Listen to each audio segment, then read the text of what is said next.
This is a function. It takes a name, it gives the name length, and it returns another function that expects a weapon. Then it assigns the length and the weapon.length, and it does some magic to return a Boolean value.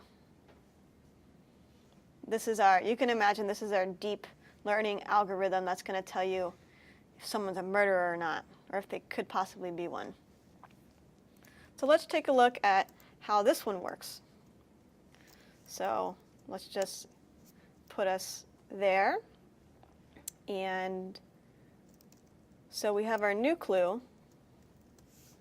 We're going to pass a name. So who do you guys think is the murderer off the top of your head? Reverend Green. Green? Okay. So now this is called did Green do it with a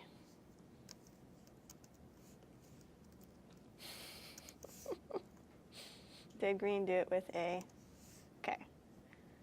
Now let's check out what it looks like.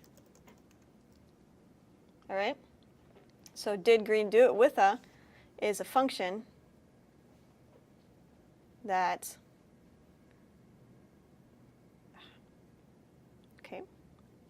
is a function that is expecting a weapon. Okay? So we're returning that function. Now it lives here. So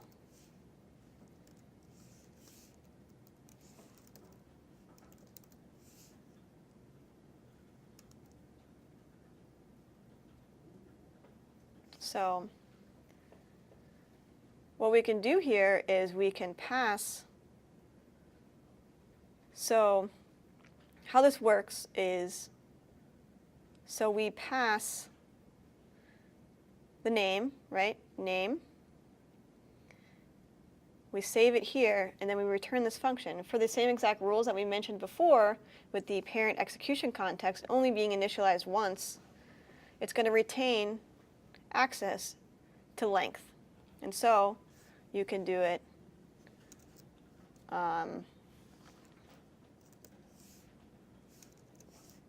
with a, I don't know, like a lead pipe. And so you can keep doing it, and it's always going to be green. Thumbs? Does that make sense? That works? Does it make sense that it works? What's your question? So we originally assigned green to the name and the name length, right? Mm-hmm. So we passed in green, and we get the length of green, and we save it in length. And then we return this function, and that function is assigned to this value, which we have printed here. So then when you call it, you have to remember not to double click on that anymore. So when you call it, weapon gets passed, and then clue equals length, right, which is from the parent scope, right? So clue, length, get it from the parent scope, plus weapon.length that we just passed in. And then magic. So here's another interesting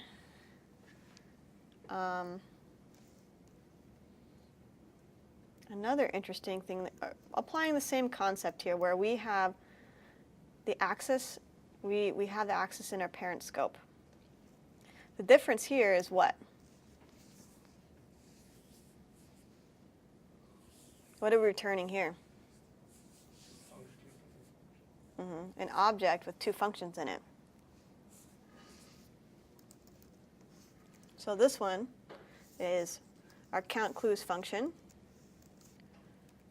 And then we can say counter equals count clues. And now we can see our counter is an object with a property count that holds a function and a property reset that also holds a function, right? So the count will increment the counter by 1, and the reset will just set into 0.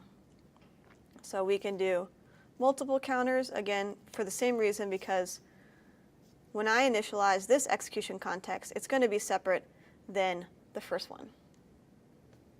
So now we can say counter.count. We're going to call it because it's a function, and we can just keep counting all those clues and then reset it when we want to start over. And then counter2.count, then counter.count is separate.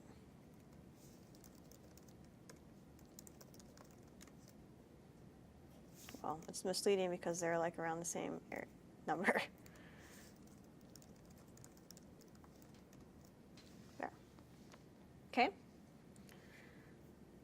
And again, how that works is when we call this count function, it retains access to this parent scope, and it's just going to increment it every time.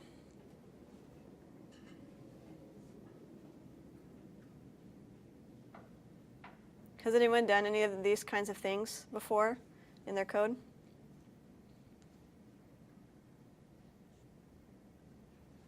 And here is the ES6 equivalent, if you want to get fancy.